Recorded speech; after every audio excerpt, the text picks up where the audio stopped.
We are live. Oh, I like that sweater. Thank you. We are live? We are live. Sweet. So what you want to do is go to Mr. Ewald's YouTube channel. Yeah. And it should, it may not, remember there's a little bit of a lag, so it may not show up. Will you be our moderator today? I would love to be your moderator. And Mr. Ewald, I'm going to ask you some questions. Is that okay? Nope. I'm not answering. You can ask all you want. Absolutely. That way we can have a little Yeah, bit. so it's, at least on my phone, it's already up there. Biology 5th period live lecture, cell transport. So Let's go. Rock. they should be able to find it once they, so we want to, I'll go ahead and do the first one. First one. Um,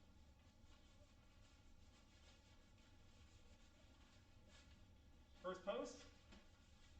You gonna say something? Like, hey, make sure to. Thursday. What is today? Third? My God, my daughter is so messy. Not even close. You gotta be kidding me. You should see her room. Her room is a high holy nest. I've asked her 8,000 times now to put these up.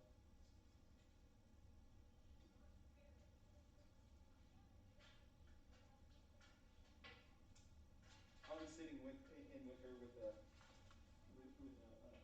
a meeting, Oh, yeah. and I can understand how it's nerve-wracking for some teachers. Like, why, parent, why are you watching, dude? I'm like, dude, I just want to hold my kid accountable. oh yeah, we got some Listermans, we got some Wens. Talk about.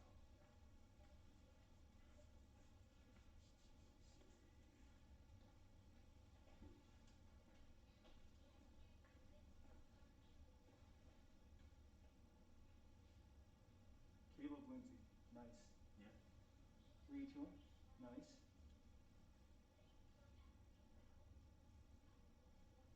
Overman, nice.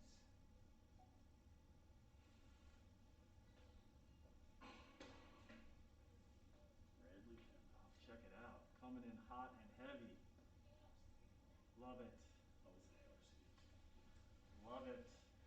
It's a kid that's right. He needs some help, but he's not a special ed kid. You know what I mean? So, yeah. Now I got to give my presentation today on my capstone project. Fired up on that one. Fired up on Saturday when I was done with all those classes. You guys say things like capstone. It makes me worried, like, did I miss something? 6, 7.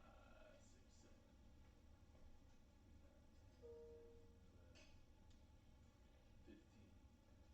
We got 16, 17. We got a lot in here already. Callie still. How's she doing for you? They can hear. We probably want to keep those to a minimum. Sorry. How sensitive. Say something.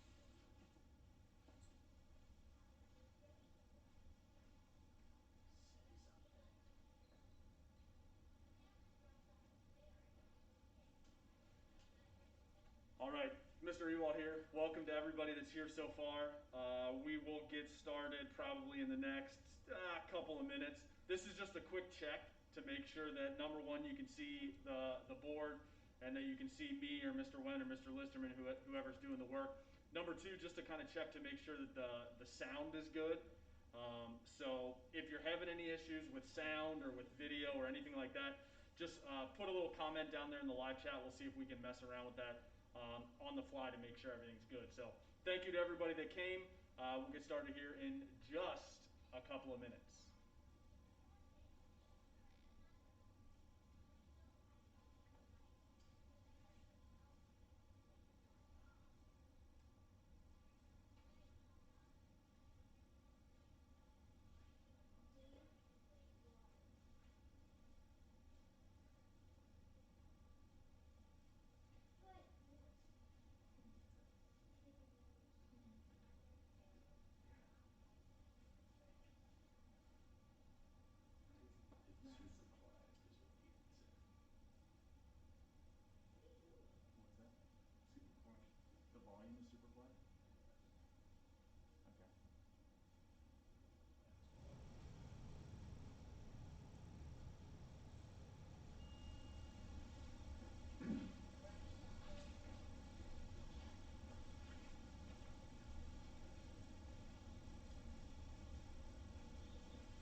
let's try again. So I messed with the volume a little bit on our program, so give us a quick little shout out, see if that helps at all with the volume, hearing my voice, just kind of hearing what's going on. So again, thank you to those of you that put a comment in the chat. See if you can't throw something in there and let us know how it is now.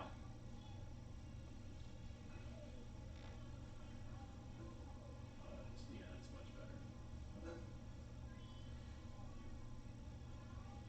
I had it set. I felt like it was picking up a whole bunch of like extra noise, so I had it turned down a little bit. That's why I figured I'd check. And I don't have mine turned up very much.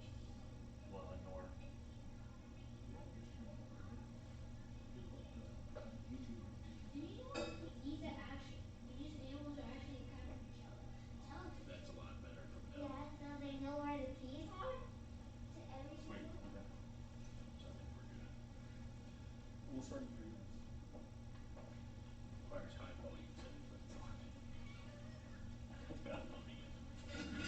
Alrighty guys, so this is Mr. Wynn. I'll be the one that will be talking to you guys about the lecture today. Hopefully you guys can hear me. I know that we're having a little bit of audio issues, not a big deal. We'll get that taken care of. So we'll start here at 12:25, okay? So that ensures that everyone has an opportunity to click the link and making sure that everyone is able to participate. So we will start at 12:25.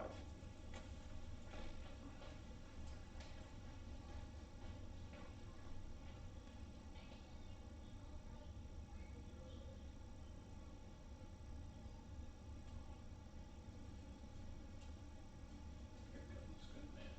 Why? Why is the sound so low? Or is yours turned down? So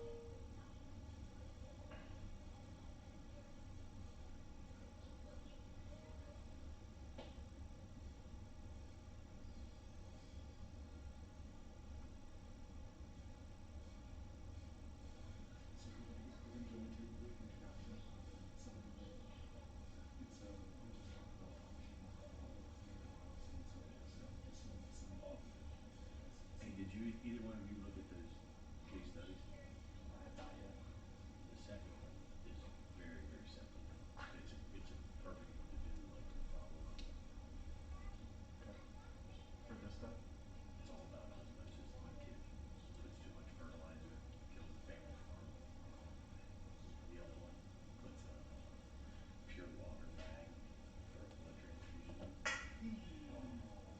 That is. explodes the red blood cells.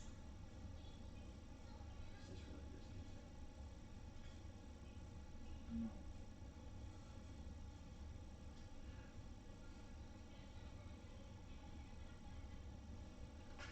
That's my number.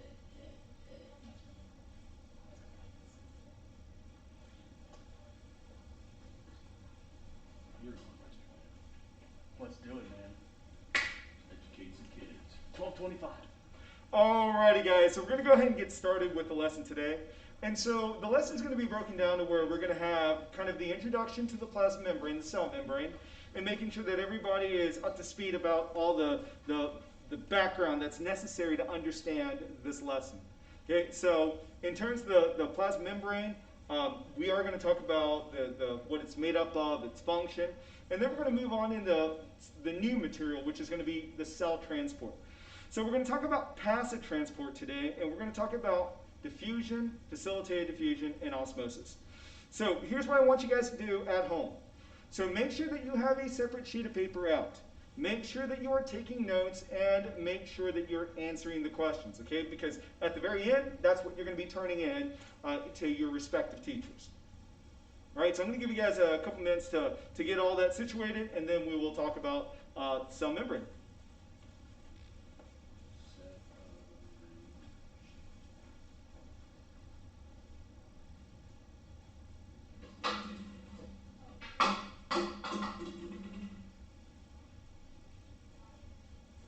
What'd you say we're gonna talk about? Cell membrane. Did you say both passive and active today? No, just passive.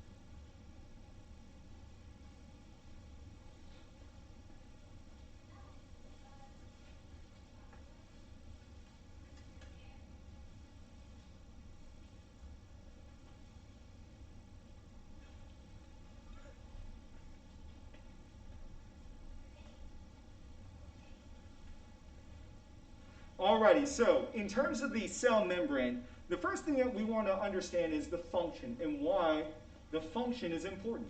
And so in terms of the cell membrane, the primary function is to regulate the movement of materials in and out of the cell. So in other words, our cell needs certain things in order to make sure that it's able to survive. It also needs to get rid of things as well. Okay? And so that's what the whole point of the cell membrane is. So here's a picture of the cell membrane, and you can see that it's composed of all sorts of different things that we're going to talk about. So in terms of selective permeability, that's the idea that we have some type of control about what goes in and out of the cell. So in my video, in terms of the analogy I used, it was a bouncer. So a bouncer is able to regulate who goes in and out of a club. And so that's the same idea with the cell. It has the ability to control what goes in and out. Now the phospholipid bilayer is what comprises of the cell membrane. And so we want to take into account, remember that that the prefix bi means two. And so it's made up of a double layer of a phospholipid. And if you remember what a phospholipid is, it's composed of a polar phosphate head and a nonpolar fatty acid tail. So it is the jellyfish-like substance that comprises of all of our cells.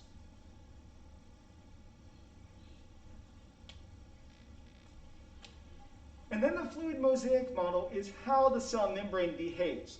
And so we know that our cell membrane cannot be static. In other words, it cannot remain the same all the time. That would be really bad for us. So it needs to be able to adapt to its environment. So in terms of the fluid part of the fluid mosaic model, that's the idea that the cell membrane is constantly moving and constantly changing. So in my other video, I related it to a boat on the ocean. Okay? And so in terms of the mosaic, so the mosaic refers to all the other molecules that are embedded on the cell membrane. So it talks. So in my other video, we talked about proteins and we talked about carbohydrates and cholesterol. So we're going to talk a little bit about proteins as well.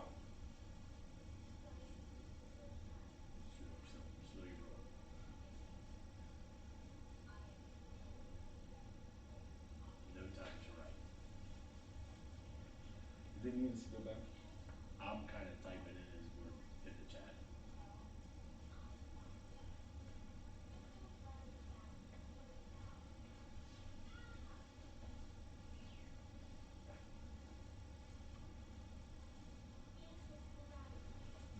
Did you say no time to write your notes?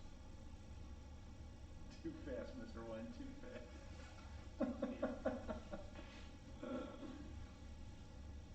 This is exciting stuff, guys.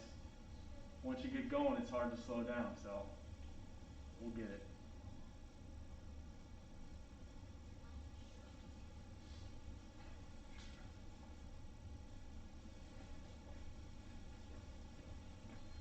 Did you post this for your kids too?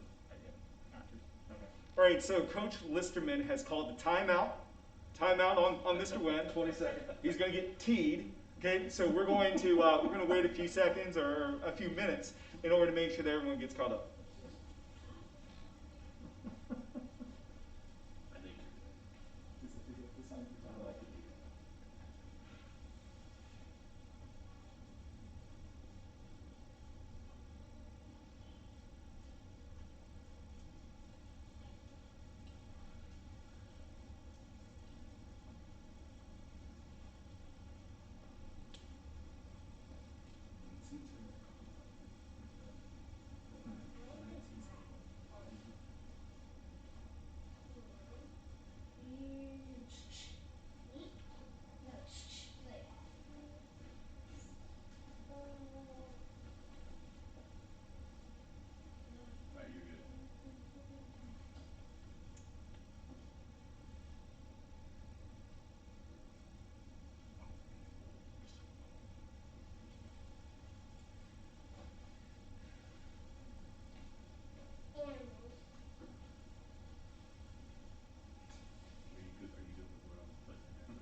All right, Coach, I'm in. All right, so in terms of your passive transport, the definition is really important, but what I want you to make sure to note is without using energy. So passive transport is the movement of particles across the cell membrane without using energy. And I want you to think about this like a river. Okay, so imagine that you're on a river and you're just floating down the river. Is it going to require any energy for you to allow the river to carry you through the current? And the answer is no. That's the same exact way with passive transport. It doesn't require any energy, and it's going to naturally happen. And so in terms of the three modes of passive transport, we're going to talk about diffusion, we're going to talk about facilitated diffusion, and we're going to talk about osmosis.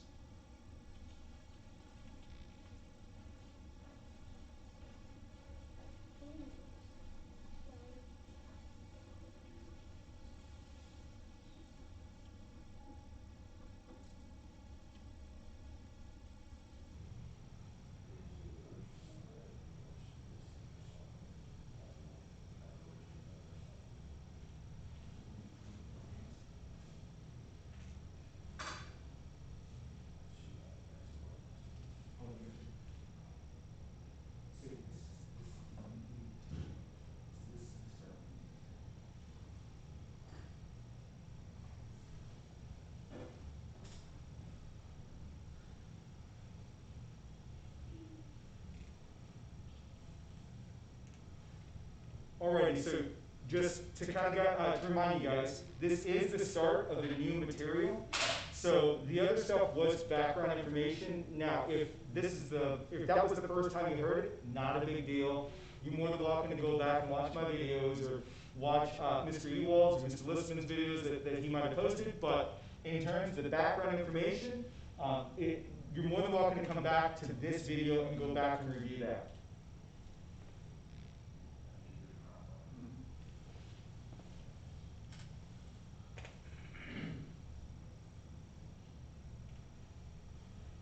Now, because passive transport is the movement of molecules without energy, you're going to have the movement of particles from an area of high concentration to an area of lower concentration. And again, this naturally happens. So we're going to show you a demonstration of diffusion in a very, very simple form. Here's what I need you to do. I need you to vote for a color. Okay, give me a color, either blue, green, yellow, or red. Okay, so blue, green, yellow, or red. Put that in chat.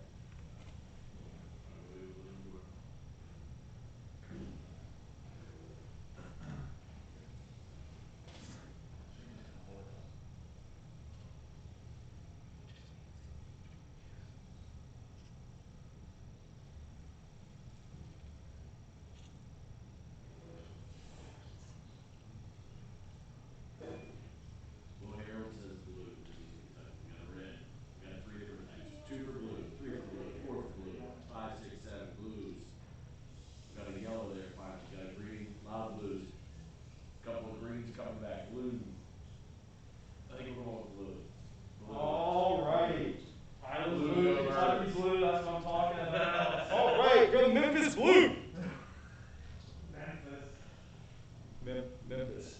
All right, so in terms of the color blue, okay, so here's my cup.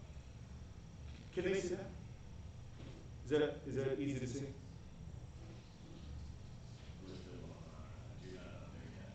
Okay.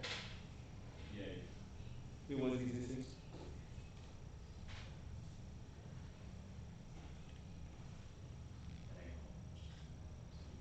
Yeah, you can see it. Okay, so all we're going to do is we're going to drop a few drops of food coloring. Now you can see that it's going to diffuse all around that cup. See, so I'm not even mixing it yet. But once I mix it, it's going to go all throughout this cup.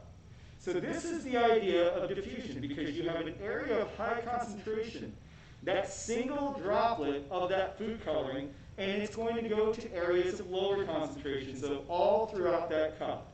And so then, in order to increase the rate of diffusion, you could cause the molecules to move even faster.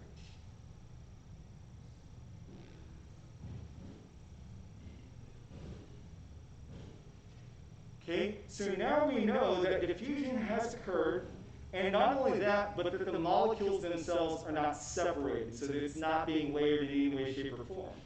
So it's all blue. So that's what we also see on this particular slide as well.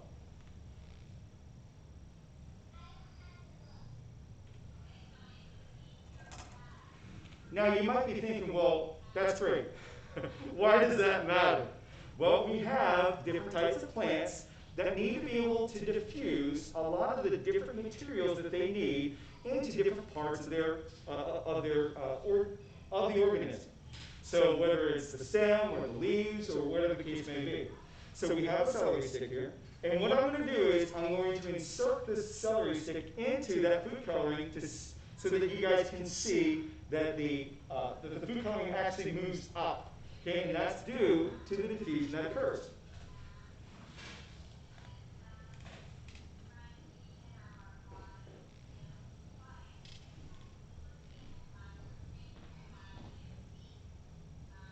All right, we're going to check on that later in order to see that actual diffusion.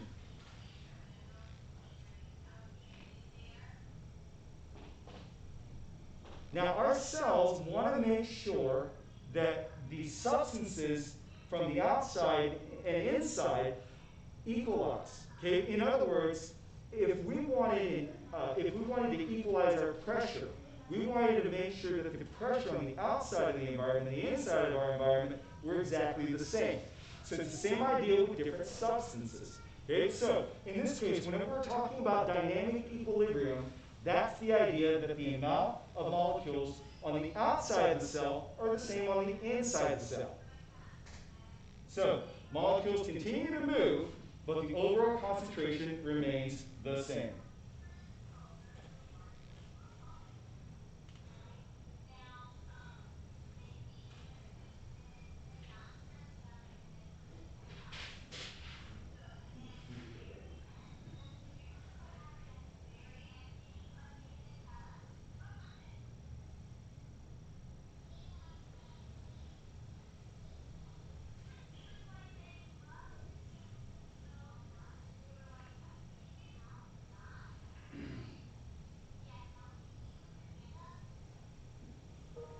Yes, I do. And I can't. Okay, so now we have our first question. So I want you to make sure to draw this membrane, okay?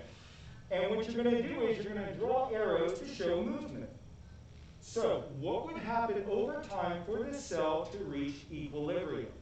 So we have 6 substances here, okay? So what would happen over time in order for this cell to reach equilibrium? So you want to write that down on your sheet. And then we're also going to ask you your responses in chat. Let's honor Mr. Listerman. Okay, so in terms of his class, why don't you go ahead and put your answers down if you are in Mr. Listerman's class? Do you want them to draw, what do you want them to draw, the movement or the fine? The fine.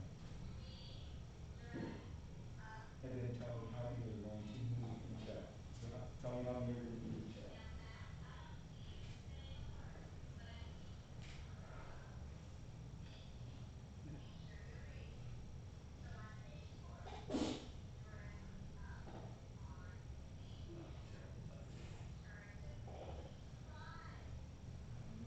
Yeah, no, I think that's a good statement. All right. Listerman's class is rocking. On it. Yes. 3 is the magic number. For those of you that do Schoolhouse Rocks. Guys, fantastic job on looking at the results there. And so you're absolutely 100% right that 3 are going to move. And what would happen is that we would have 3 that move here, here, and also here as well. Okay, so that's how to establish dynamic equilibrium, making sure that it's on the same side on both sides.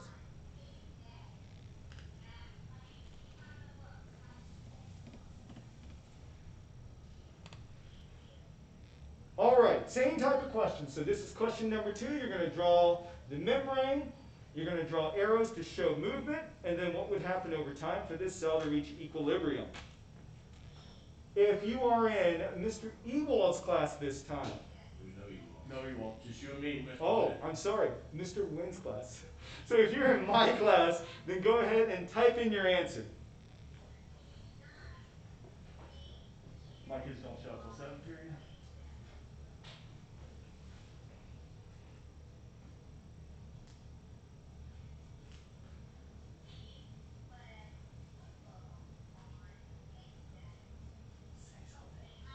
I can't believe that not take the same class.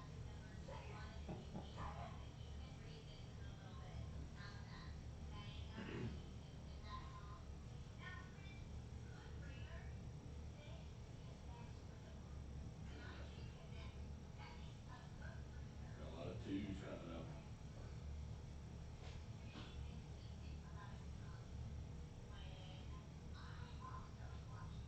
Two to the right.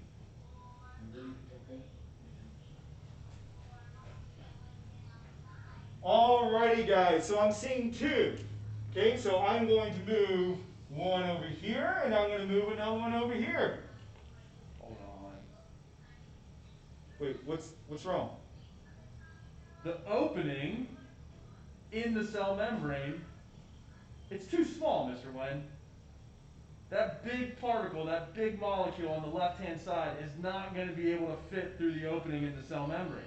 So what are you trying to tell me, Mr. Ewald? I'm trying to tell you that we need something in the cell membrane that's going to allow those bigger particles to move from one side to the other. Okay, now, in other words, 0. No molecules are going to move to the right, and this is already in equilibrium without what Mr. Ewald said. Okay, so without that help, that structure that we're going to need.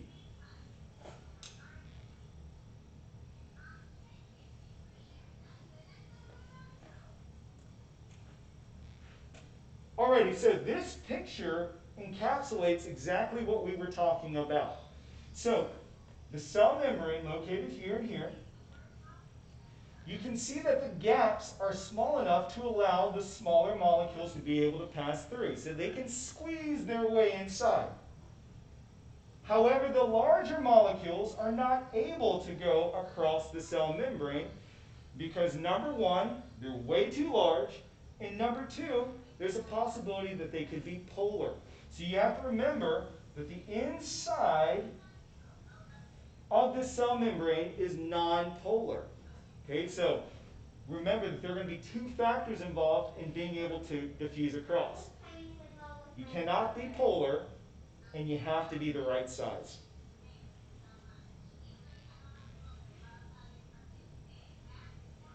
Okay, so for facilitated diffusion, I would like you to go ahead and write this definition down. And what you want to do is you want to make sure to star, underline, circle, whatever the case may be, using proteins. So that's going to be the key factor in this particular movement.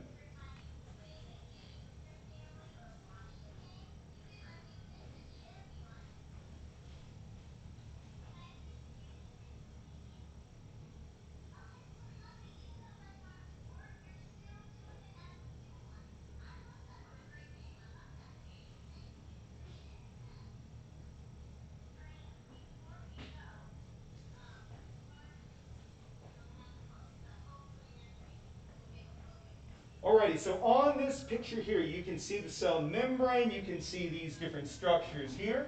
These structures are channel proteins, or also called membrane proteins. And so these are going to be used in order to make sure that we're able to get those larger substances across. So same type of substances that we saw on the previous slide, but now they're able to get across because they have what we call a bridge.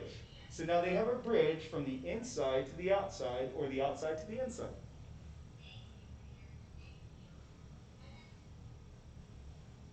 All right, so the next question I want you guys to answer. Question 3, what are 2 differences between facilitated diffusion and simple diffusion? And then what are 2 similarities between facilitated diffusion and simple diffusion? Okay, so 2 differences and 2 similarities.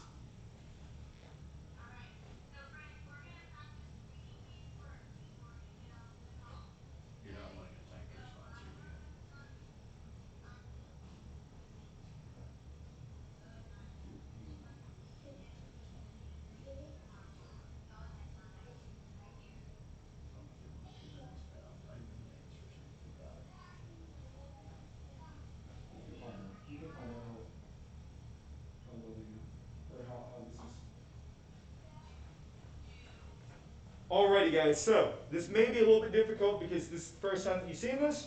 So give me one difference between facilitated diffusion and simple diffusion. Give me one similarity between facilitated diffusion and simple diffusion. And go ahead and put that in chat, okay? So let's do A through O in Mr. Listerman's class. A through O in Mr. Listerman's class.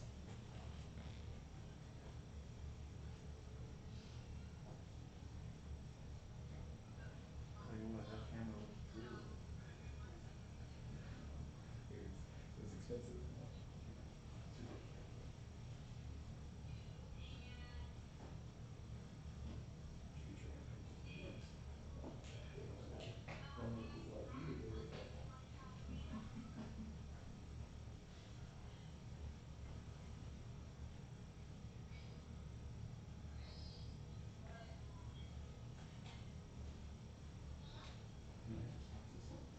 Oh, here we go.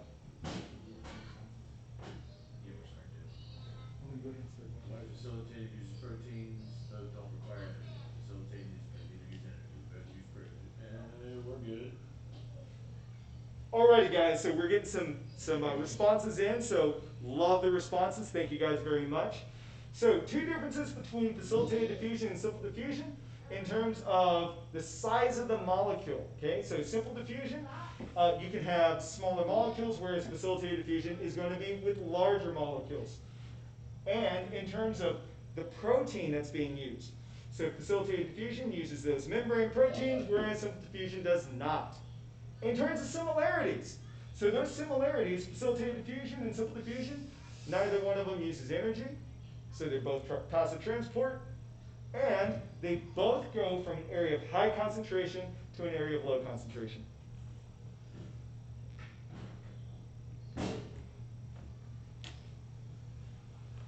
All right, so question 4, draw this membrane, drawing arrows to show movement. What would happen over time for this cell to reach equilibrium? Okay, so a little bit different in terms of the membranes that you've drawn, but I have faith.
Alrighty, so here we are. Okay, I'm going to solve this here real quick.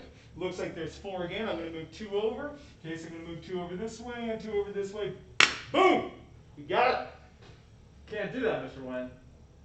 We talked about this. We talked about it. The particles are too big, so they need to have some way to move across the cell membrane other than just diffusing directly across the cell membrane.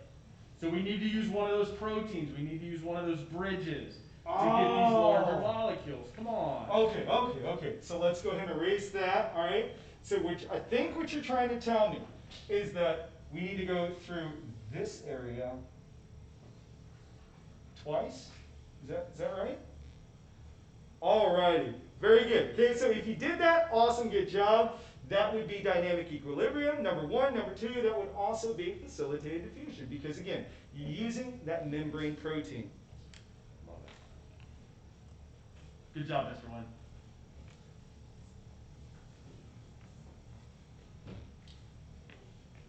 The last passive transport we're going to talk about is osmosis. And what's special about osmosis is that it only deals with water. So it's the diffusion of water across a selectively permeable membrane. So you want to make sure to write that definition down.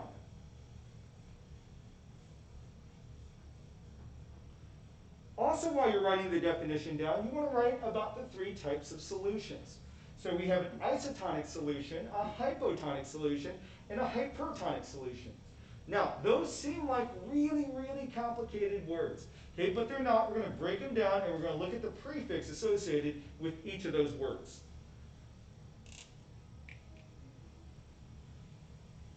So the prefix iso, okay, so if you're talking about an isomer, or if you're talking about an isometric exercise, those are going to be the same type of chemical formula or the same type of exercises.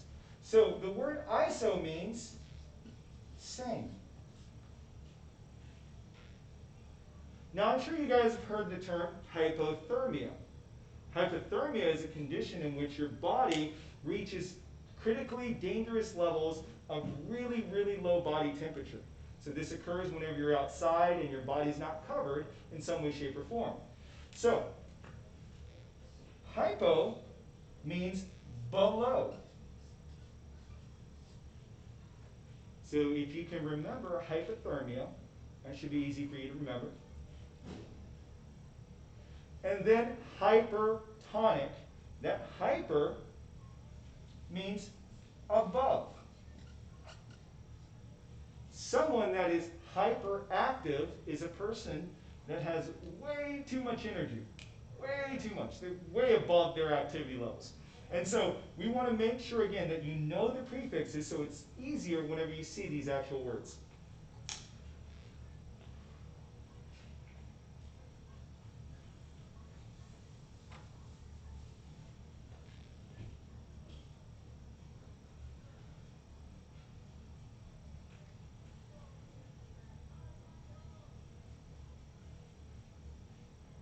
So a isotonic solution is going to be where water and dissolved substances diffuse into and out of the cell at the same rate. So if we're taking this example, you're going to see that the water goes in to the cell and it also goes out of the cell, and it keeps a relatively similar solute concentration.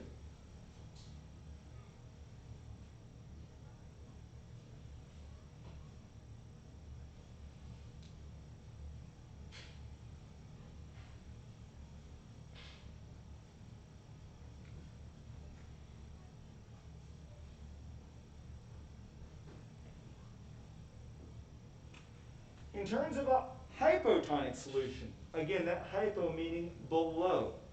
So now your solute concentration is higher inside the cell. So remember that hypo means below. This is in reference to the environment, okay? So the environment has less solute concentration than inside the cell. What ends up happening? Water diffuses into the cell. Now, there's a very, very simple rule, and I'm hoping that everyone remembers this. And that's going to be that water will always go wherever there is more solute. So wherever there's more solute, water's going to go there. Mr. Wynn, I have a helpful, easy way to remember this. It's like a party, and if you think about the solutes being female and the water being male, my little remembrance is dudes follow chicks. So wherever there are more chicks, the dudes are going to follow them. That is a very helpful tip. Thank you very much, Mr. Elizabeth, for that.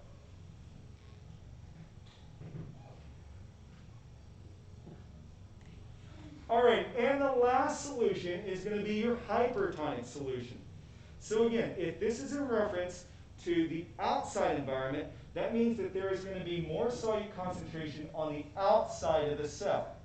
Which means, if we're thinking about that golden rule, water will always follow where there is more solute, that water is going to go out of that cell.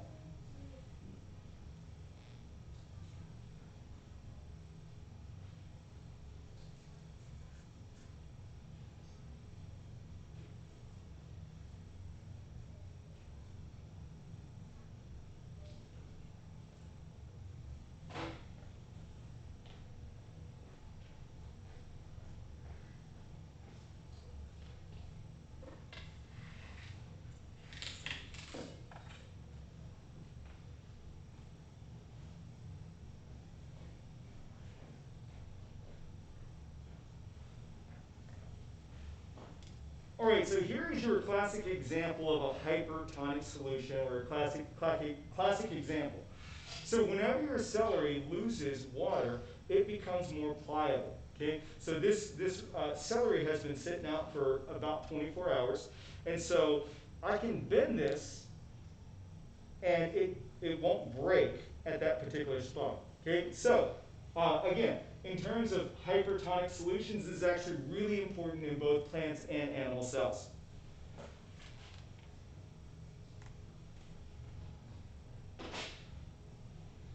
So question number 5, what I would like you to do is draw the picture, draw arrows to predict the movement of water. So what I want you to note is the percentages.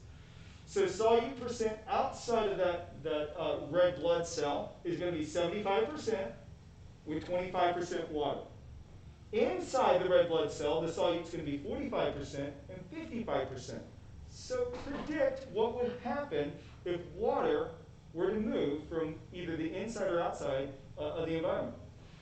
Is this going to be a hypertonic, hypotonic, or an isotonic solution? Okay, so I'm going to give you guys a couple minutes to think about that.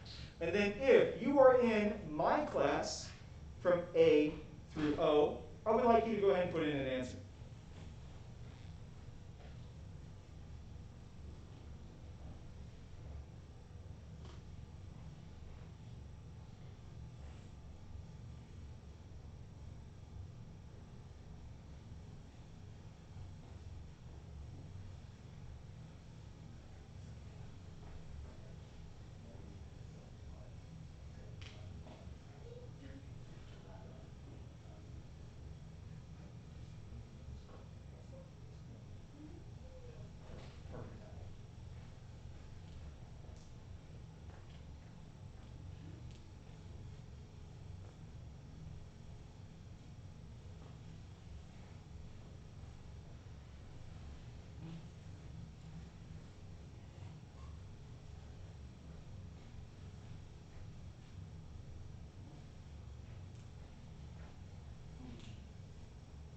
Put a lot of stuff out there, so.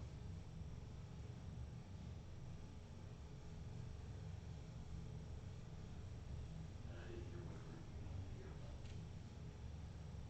A to O, when. I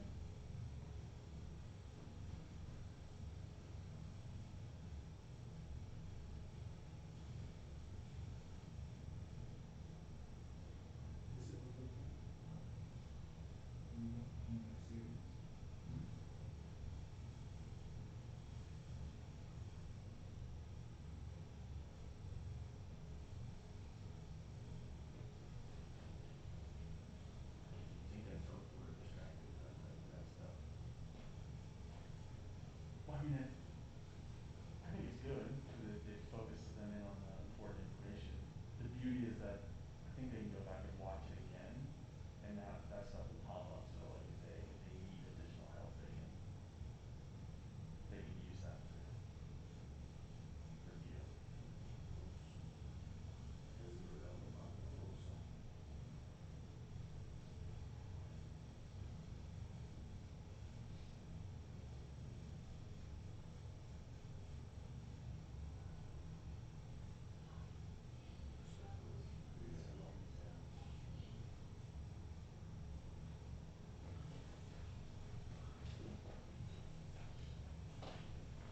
All righty, guys. So I'm starting to see some answers there. So you're absolutely right.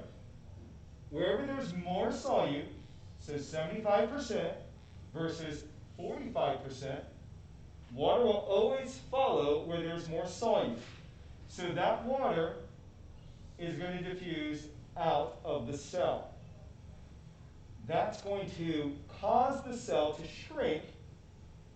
So that's going to be a hypertonic solution. Good job, guys.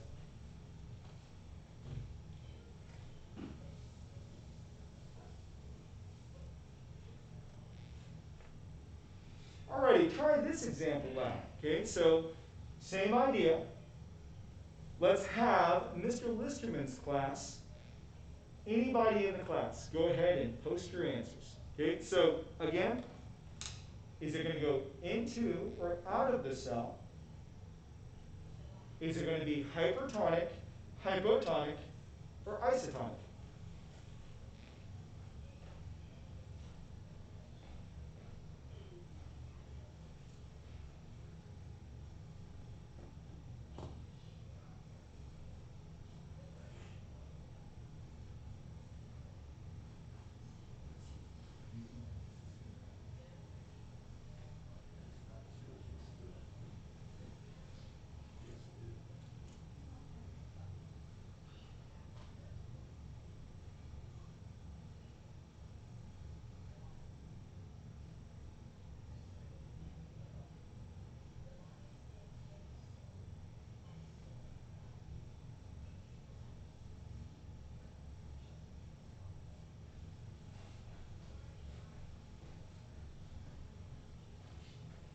Oh yeah, we're getting some answers. Alrighty, I saw a bunch of hypotonic solutions. Okay, so again, we're looking at the solute concentration. Looking at this solute concentration, we can see that this one has the higher solute concentration. So again, water will always go wherever there's more solute.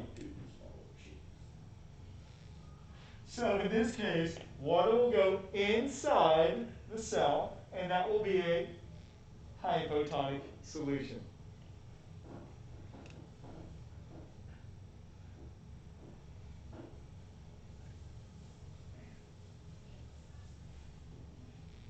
Alrighty, question 7 for anybody. Okay, so for anybody in the chat, whether you're in my class or in Mr. Listerman's class, let's hear the answer.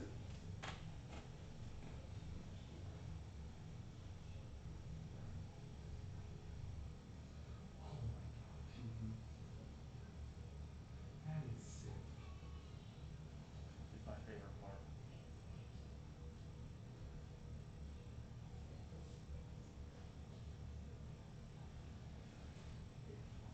That's the best day of the whole thing. What is that, Kathy Rizzo?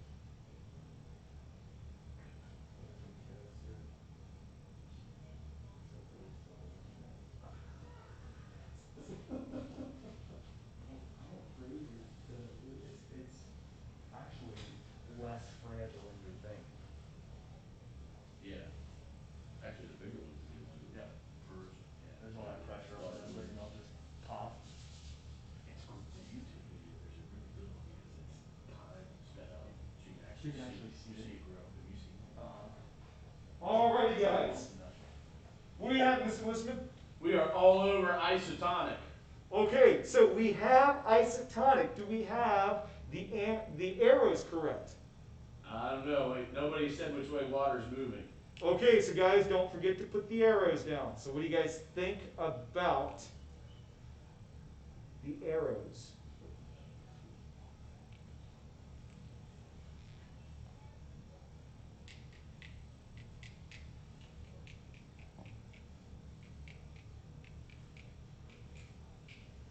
They stay the same.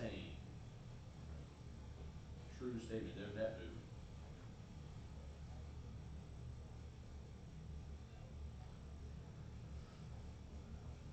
Needs another couple seconds.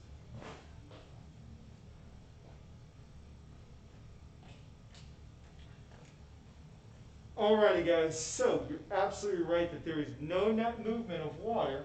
However, there is movement of water. So in this case, you're going to have two arrows. One that goes in the cell and the one that goes out of the cell in order to maintain that dynamic equilibrium.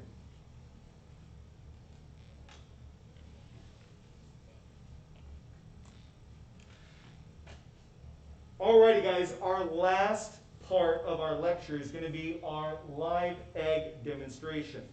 So what I would like you to do is to go ahead and copy this chart down. And what we did was we placed an egg inside each one of these different solutions. So we placed it in a solution of water, just plain water, one with vinegar plus sugar, and then one with Karo syrup. Okay? And so what I would like you to do is to copy down the initial mass. So I went ahead and measured out the initial mass for each one of these eggs. And then we left them overnight for 24 hours. And we want to see what that mass is going to look like, okay? So I want you to predict, what do you think that mass will be for the water? Will it go up or will it go down? What do you think for the vinegar and sugar? Will the mass go up or will it go down? And what do you think for the Karo syrup? Do you think it will go up or do you think it will go down?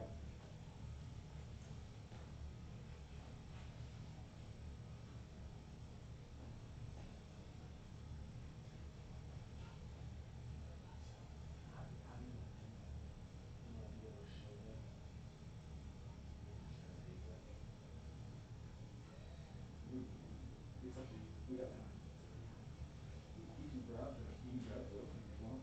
Just grab the camera and kind of take it over there and show it. Yeah, that's fine.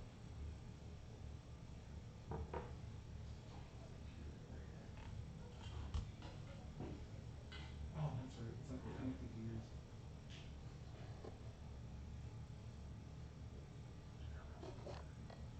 Sorry, look it up a little.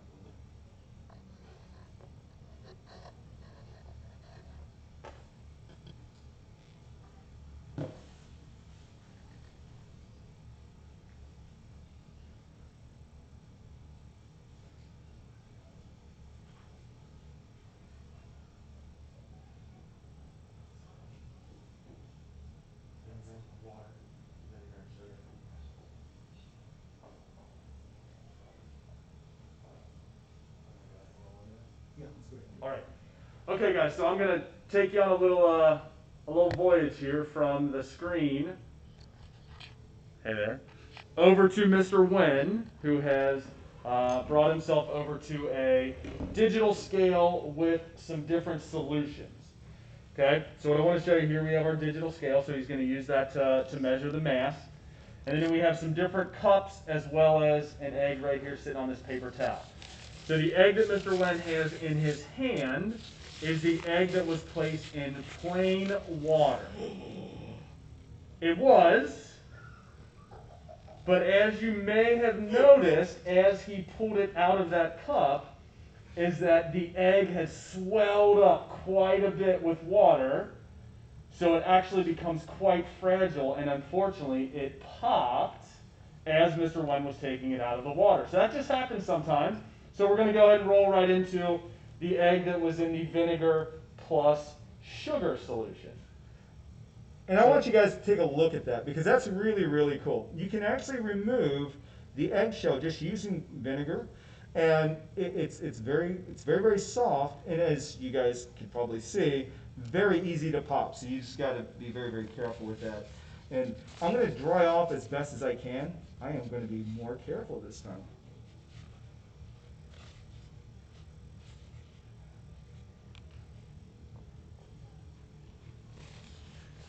And you can see that the initial mass was 69.3, is now 86.48. So I want you to go ahead and record that final mass is 86.48. As luck would have it, I had massed the water earlier, and the final mass of the water was actually 90 grams. Okay, so you can go ahead and record that as well, 90 grams.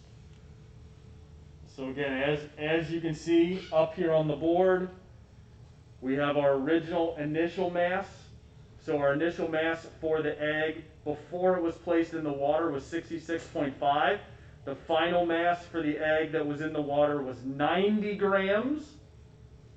And the initial mass for the egg that was put into the vinegar and sugar was 69.3. And our final mass for that was 86.46 grams. Pretty cool how the mass of the egg can change based on the solution that it's in.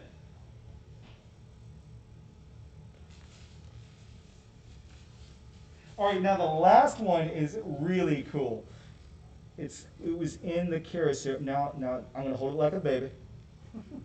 Okay, and you can see that I can just press my finger in it because it is super duper soft. Okay, and so we're going to place this on the scale again.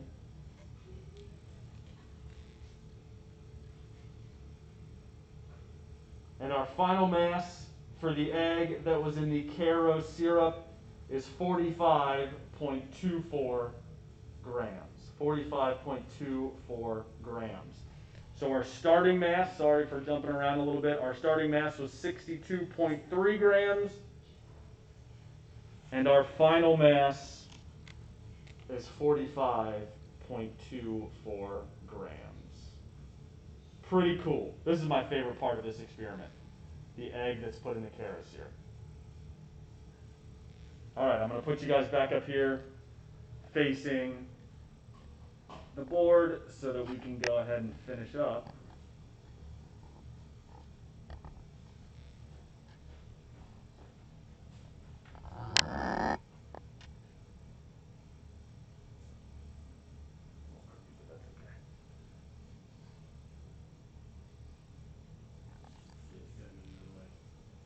Oh, Two more. Right there. alright, there we go. Back in business. Alrighty, so that's exactly what happens to your cells in terms of different conditions where you have too much salt or not enough salt in your body. And so in terms of the solutions, for water, what do you guys think? Is that a hyper, hypo, or isotonic solution? For the vinegar plus the sugar, what do you guys think? Is that going to be a hyper, hypo, or isotonic solution? And then for the Karo syrup, what do you think for that? Okay? So you want to make sure to add a final category for that in terms of the type of solution that it was found in.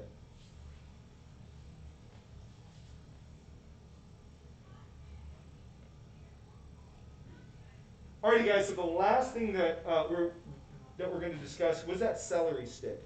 And so again, this celery stick has been sitting here, so this is the other one. Okay? So this one has been sitting here for about 24 hours. And so I went ahead and took a scalpel and cut into the celery so that you guys can see how that diffuses up the celery stalk. Okay? So it's really, really cool in being able to see that even whenever the celery isn't planted, it can still take up water because diffusion is happening.